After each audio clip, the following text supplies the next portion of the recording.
Atrapalibros, es un placer tenerte con nosotros. Muchas gracias a ti. Vamos a hablar de tu última obra, de 1200 pasos, y con una cita de Rilke que también podemos leer en el libro. La auténtica patria de un hombre es su infancia.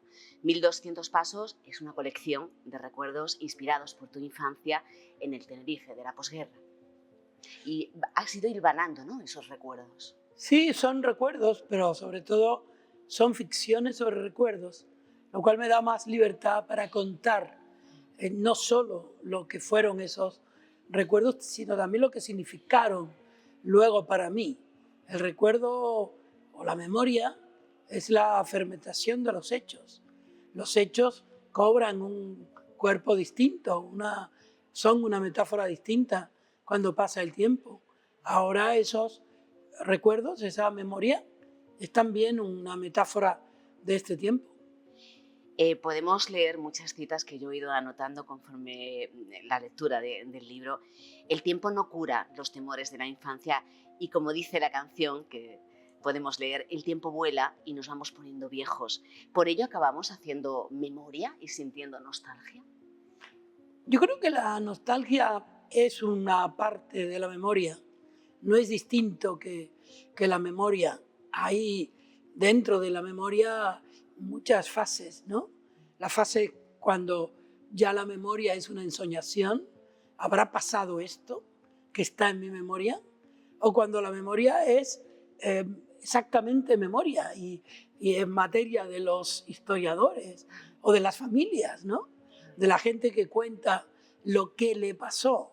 En este caso es una ficción, por lo tanto a veces es memoria y a veces es invención. Lo que nunca deja de ser es realidad, siempre es realidad lo que estoy contando, haya ocurrido o no, porque se basa en cosas que sí están en la historia, aunque no me hayan pasado a mí, ¿no? Casi todo lo que nos pasa le ha pasado a otros también. Y nuestro protagonista no tiene nombre, ¿no? Sí, lo llaman de todo, lo llaman Sí, bueno, Cambado, lo llaman que no se presenta al principio Lonas. del... No, porque en realidad son muchas personas en uno solo y son también personas inventadas, ¿no? Hay un rasgo común en todos los chicos que es el miedo. Claro. El miedo, la aspiración a que eso pase y haya sido un sueño. Y el descubrimiento de la maldad, ¿no? Porque hablamos de que la maldad forma parte, o se dice, tú has dicho, del modo de ser de España. En la novela tenemos a Crispín, ¿no?, en ese primer momento que lo conocemos, que coge la cabeza de nuestro protagonista y la estampa contra un muro blanco y hasta sientes cómo chorrea la sangre, porque él dice que no lo ha olvidado ni siquiera ese color, ¿no?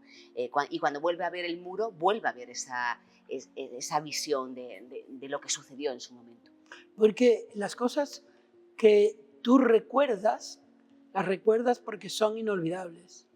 Basta que tú escuches, por ejemplo, la palabra muro. Si a ti te ha pasado algo en relación con un muro, seguramente lo atribuyes a tu propia biografía, a tu propia manera de haber pasado una historia similar, igual que cuando tú oyes la palabra coche o la palabra tejado o la palabra ruin. Todas esas palabras, aunque se refieran a otros y a otras historias, incluso a otros países o a otras épocas, tienen que ver contigo. Todo lo que ocurre forma parte de ti. Yo conocía ya todas las maneras del miedo que has comentado antes, que podía aparecer en cualquier momento, asomándose por cualquier esquina. Pero también era la época de la culpa, la persecución y la culpa, ¿no?, podríamos decir. Sí, bueno, yo creo que hay de los dos factores vive la vida, ¿no? De la culpa y también de la persecución, porque tú eres el perseguido, pero hay un momento de ese proceso en que tú sientes que por algo te están persiguiendo. Es decir, la culpa es algo inherente al perseguido. Se cree perseguido, pero a la vez él cree que cometió algún error, por lo cual merece ser perseguido. La vida es muy compleja, Rocío. La vida no es sí o no. La vida es lo que tú vas percibiendo y a la vez lo que tú vas sintiendo que tú hiciste y que no recuerdas que hiciste, por lo cual tienes culpa. Me gusta, o la siento muy cercana, esa parte de que hablas del maestro escondido, ¿no? Y esas tenebrosas palabras asociadas a su origen, ¿no? Como prisión, tortura, miedo, Zaragoza, guerra, república, fusil, muerte, pero también clandestinidad, comunista. Creo que esa figura está ahí porque yo quería que hubiera un símbolo muy concreto de esa época, que era ajena a mí, que yo no viví, pero que yo me podía figurar que hubiera ocurrido incluso en el barrio en el que está situada esta novela. Yo me imaginaba a ese hombre viniendo al destierro, porque hubo también fenómenos antes de la guerra, en la guerra, después de la guerra, de desterrados que fueron escondidos por otras personas.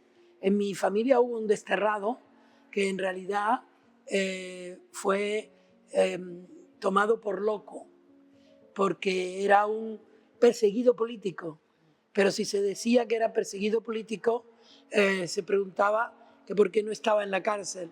Pero no lo metieron en la cárcel, sino en un manicomio, y terminó loco. Entonces yo quería que hubiera un personaje desterrado en mi propia tierra, porque fue tierra de destierro en otro tiempo. Hay muchas estampas cotidianas, como en casa se desayunaba de pie, como si hubiera prisa. Me ponían sal en la leche para que te acostumbres a lo amargo, decía. O cuando a veces veía pensando a mi madre y yo le preguntaba, ¿en qué piensa, madre? Y ella me decía, en mis cosas, ¿qué va a ser? Bueno, esas cosas ocurrieron obviamente en otros contextos. A mí me sirvieron para condimentar la novela de cosas que se decían y que yo escuchaba en el barrio, en mi propia casa, y que yo utilizo como símbolos también de ese tiempo. La gente ante la necesidad hacía virtud, la gente padecía. Por ejemplo, el azúcar era muy cara, entonces la gente le ponía sal al café. Para que te acostumbres a lo amargo. Y no, obviamente eso no era así, sino simplemente que no había azúcar. No había, no había. En esta suma de experiencias colectivas, ¿no? que dices, que constituyen el armazón de este libro, pues veremos a muchos personajes, Crispín, Julián, Elonas, Jero, Alessandra, ¿no? Que es amor o enamoramiento, ¿qué es? Yo creo que es enamoramiento, porque lo que se olvida, lo que se termina olvidando es enamoramiento. Lo que no se olvida es amor. Y luego también se olvida porque el ser humano está hecho de memoria y olvido de manera casi simétrica. Es imposible vivir toda la vida con un amor en la memoria, porque te volverías loco. Totalmente. Este cuaderno de bitácora, este libro escrito por todos ellos, ¿por qué ahora, Juan? ¿Era el momento de esta historia? Porque ahora quizá es cuando yo sentí que estaba maduro el recuerdo, para que no fuera rencor, sino que fuera simplemente memoria o recuerdo, flashes de una época que para mucha gente, no solo en Canarias obviamente, en Andalucía, en Málaga, en Sevilla, en Huelva, en toda Andalucía, en Aragón, en Galicia, pero también en el extranjero. La posguerra fue en todas partes. La posguerra era una manera del hambre y del miedo, y eso hubo en todas partes. Me gusta cuando he leído, decías, a mí me gusta la música de los libros. Escribo como si estuviera escuchando una música. Y realmente el texto está lleno de música. Hay una Fíjate, canción, ¿no? Que no sé si era italiana, en Eurovisión, ¿no? Que se presentó en no, Eurovisión. non l'età. Sí. Qué joven eres para no recordarla. No, no la recuerdo. No, non l'età per amarti. Ah, No, non l'età per pero el libro uscire. tiene música propia. Sí, yo me empeñé en convertir el habla popular, el lenguaje popular, la manera de decirse de la gente, en una manera respetablemente imitada, con música, para que no hubiera una especie de burla del acento o de la palabra. Y esta fue una obligación que me impuse desde que empecé a escribir el libro. No hay nada en el libro que no sea respetuoso con el pasado de los chicos que describo, ni de los mayores. No quería olvidarme de hacer hincapié en el aspecto del acoso, porque realmente él, el narrador, siempre está, ves como siempre ha sido acosado desde pequeño. Se han metido Sí, con él, sí. ha intentado esquivar esos momentos, esas situaciones. La madre, ¿no? O el padre decía, no te acobardes. Había mucho acoso. Acoso por el defecto físico, acoso porque no fueras valiente, acoso porque tuvieras inclinaciones sexuales precoces en contra de lo que era normativo. Había mucho acoso. Y luego estaba la burla política, ¿no? Que no es la burla por la política, porque entonces no sabíamos qué era la política, pero sí sabíamos que los que habían sido vencidos eran víctimas de burla, de socarronería, de maldad, ¿no? de saña. Y entonces hay otro episodio que es real en la novela, otro de los episodios que es real, que cuando la policía atrapa a unos muchachos que se están masturbando en un autobús, sacan de la circulación ese autobús que ya no existe más y se burlan de los chicos. El barrio, el pueblo, se sigue burlando de los chicos y muchos de ellos se tienen que ir para otros lugares o se tienen que cambiar de barrio o simplemente son desaparecidos.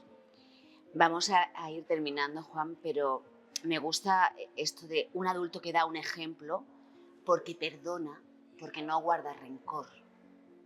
Eso es primordial.